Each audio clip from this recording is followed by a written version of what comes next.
Welcome back to another episode of Projecting Grandeur. I am your host, Ron Dichter. Today, you are all in for a treat. You know, on this show, we really bring in people who are just leaders in their own respective areas, people who just bring a dynamic perspective that I know all of our audience will appreciate. And today, I am joined with Kelly McGinnis. She is a Fortune 100 CFO, a corporate strategist, a keynote speaker who helps ambitious professionals excel at the highest levels without drowning in workplace chaos, which I know we all do from time to time. So, Kelly, welcome to the show.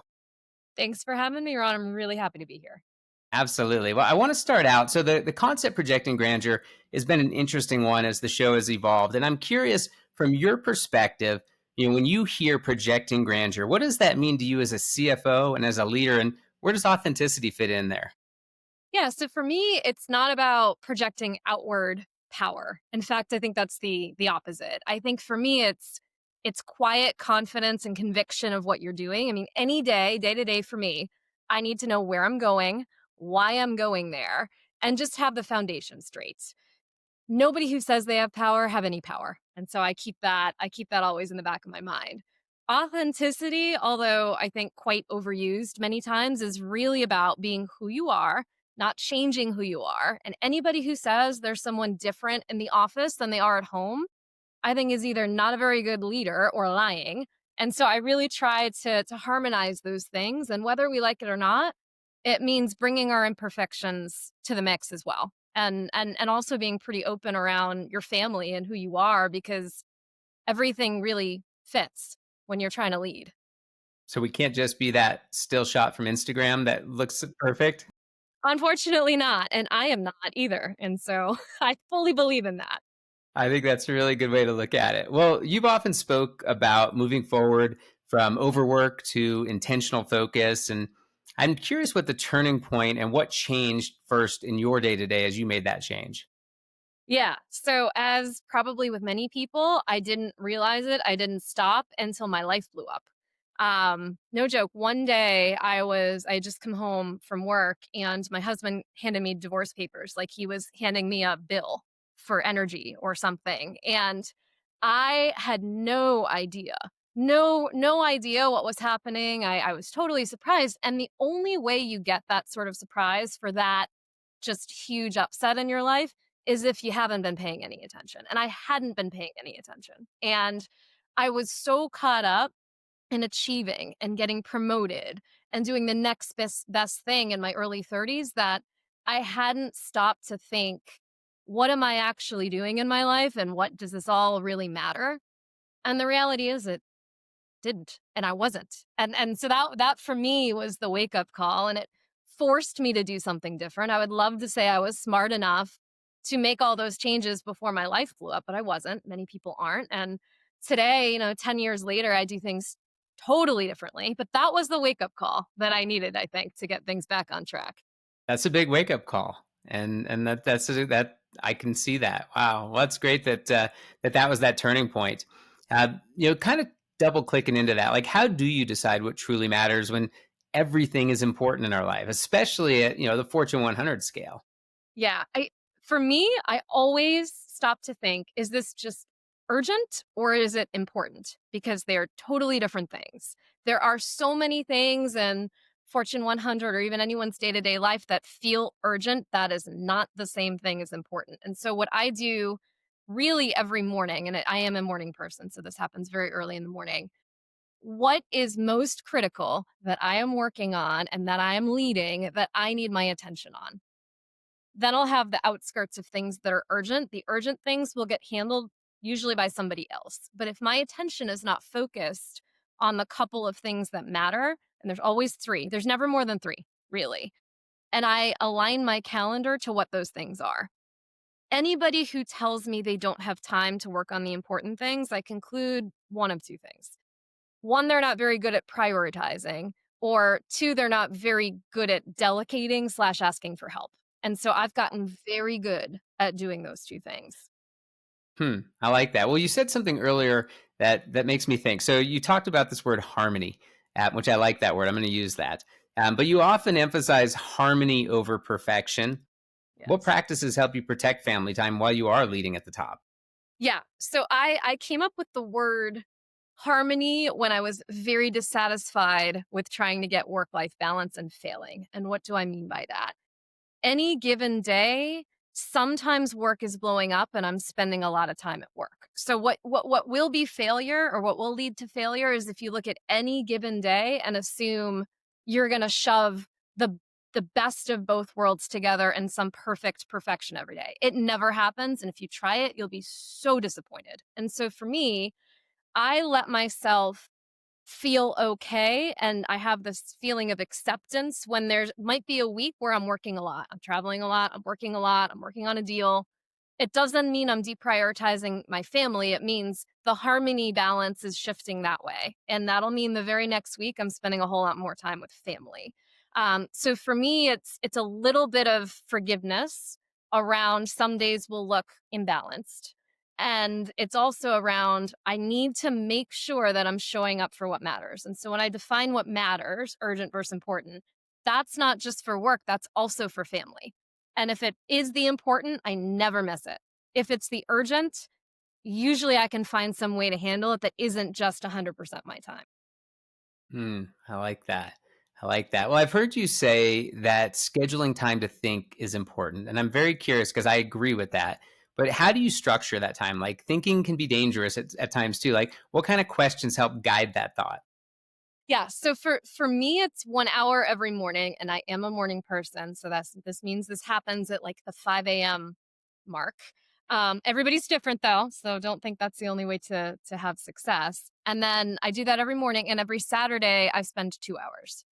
And what I do in that time is I don't have any of my devices. I cannot do this in front of my email or in front of my devices. It only has to be pen and paper. And the reason that is, it's very easy to get distracted. So in that time, I'm thinking about what are the most critical things that is going to drive my business and my family too forward. And they're always three. I live in threes. And then I try to figure out are those things going well? Meaning, is whoever I have on that project progressing at what I would expect? And if the answer is yes, I clear those updates off my calendar. And my team knows that if I'm clearing them off the calendar, I have then concluded that it is moving in the right direction. And you tell me if you need my help. That is me giving the expectation of authority to the team. If I know it's off, that is the focus of the week. And I really spend my time on that. And so that really frames my calendar up such that I know that my time is being spent on the things that I really need my personal attention to and not the noise that my team knows how to do themselves. That is super, super critical in the morning. I love this. You sound very organized, by the way, which I'm very ambitious, or very jealous of what I can perceive to be your organization. So I'm going to learn from you here. Uh, so what does this look like tactically to foster ownership? You know, so that your teams that you just talk about run with vision. And any advice, any pitfalls that people should be looking out for? Yeah. So over the years, and even for people that work for me, I think the biggest trap is if you say someone owns something and it sounds like they own the task. Having someone own a task is completely useless. Why? Because they don't own the outcome. They own whatever path to your outcome there is. But if they own the outcome, then they've really got the authority and the accountability to find the way that they see fit to get to the other side. And if they're really clear that you get to have all of the authority from point A to point B to get there, the behavior entirely shifts. And they'll come to you when they need your help to get to the outcome, but not every step of the tactical process. And when you break that mix, everything changes with the team. That's such an interesting way to look at it. You're right. It's like the task and the goal aren't always aligned either. You know, that the process. So, all right. Well, let's talk about your busy schedule. So, I know that you are like a globetrotter. And so I am curious, how do you identify and develop high potential leaders across 20 countries, if I read that right, while still maintaining a consistent culture? Like that has to be a challenge. Yes. So for one, I'm super super clear around what is non-negotiable baseline from a behavior standpoint, and behaviors to me are the underlying fundamentals of culture. So things like integrity and intensity and things like that, that is for everybody, every country, every business, doesn't matter. And then there are things that really set people apart. So for me, if I no matter what country I'm talking about, curiosity and asking really, really good questions, that is to me the difference between people who are gonna be pretty okay and people who are really gonna be fast tracked to the top. And so what does that mean? It means even when you're quite junior, first few years of your career, you're not just taking what some leader says. You're asking, "Why is this way? And how do I learn more?" People who actually understand the business. Um, those are gonna be the traits that we need to teach in order for people to get to the next level. Now, there are tons of cultural differences between all of the different countries. But to me, it's what is the foundation of purpose for everybody? And then really teaching the acceptance and the inclusion around what are the cultural differences. And I've forced all of my leaders into cultural training as we get into different regions and cultures in the Middle East or in Japan. We have all of those different cultural awareness, but it's pretty amazing what some of those fundamental behaviors, how consistent they really should be across the. Hmm. So really, a lot of the things that are core to people actually are very consistent across countries. It sounds like. Absolutely. Interesting. Well, I know you've led initiatives that have been credited with huge savings and growth, and tons of good CFO type stuff, if you will. Like, how do you balance those hard results with just humans, sustainability? Yeah. So my underlying principle and belief system is that they can exist at the same time. It is very easy to conclude, particularly with a CFO background like I have, that we are there to drive financial results and that's it. And if you're not careful, that can come at the expense of people, as you allude to. But here's the thing: I am very clear with my teams that we exist as a business to ensure that we are meeting the expectations of all shareholders and all stakeholders. That means employees, it means external stakeholders, and it means all of us, our colleagues. And when that exists in harmony, it's perfection. But here's the thing: if we are not focused on only the things that matter, and the team doesn't understand why something matters, me just saying it doesn't mean anything. I need to explain why it matters, what we're doing, and what the perceived outcome is for anybody to do anything. And the other thing is living in reality. I see too many leaders who live in this fantasy land where everybody can be happy and do yoga and eat snacks every day and everything's fine. That doesn't work anywhere, and I think there are plenty of case studies to tell you that that doesn't work. But what does work is, guys, we've got a sprint. This sprint is for 2 weeks and we're all going to be in it together and we're going to work together and this is what it means and this is the outcome on the other side and here's the why. And then after those 2 weeks, you guys are all going to have 2 days off. I do that all the time. But that sets this collective vision towards what we're trying to achieve. And then it helps on the burnout of at the other side. People won't get burned out for 2 weeks of really hard work that everybody's aligned to, as long as there's a vision of what's on the other side and a break. And so I try to really keep those sprints intact with the hope on the other side. I like that a lot. Well, let's go back to your threes since we've heard it a couple times here.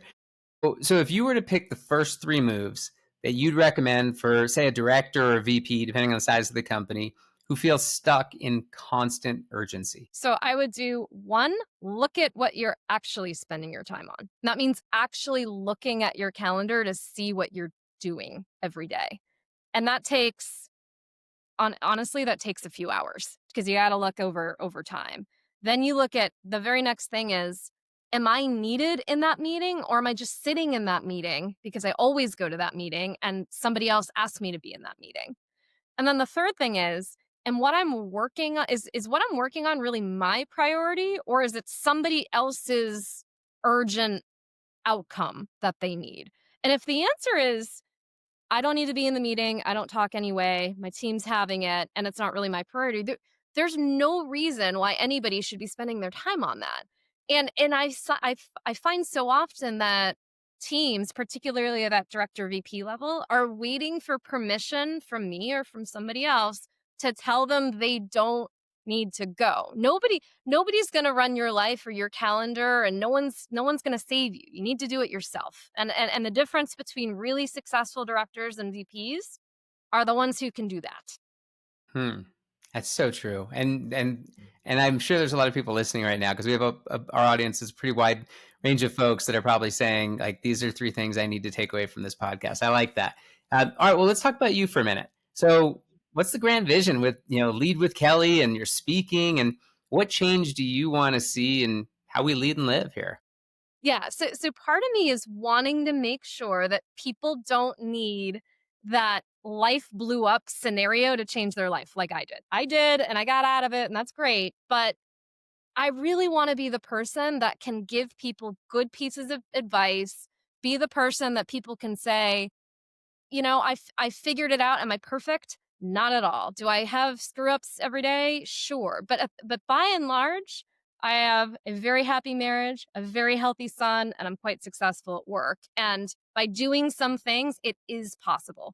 Because I'll tell you this, what I hear often from Gen Z, particularly, is that I don't want to be at the level that I am or my peers are because you have to give up too much. I fundamentally believe that you don't need to give up so much that you lose yourself and you can still be successful doing all of these great things you want to do. And that is my purpose. Gosh, that's such an interesting perspective. I've never really thought of it like that.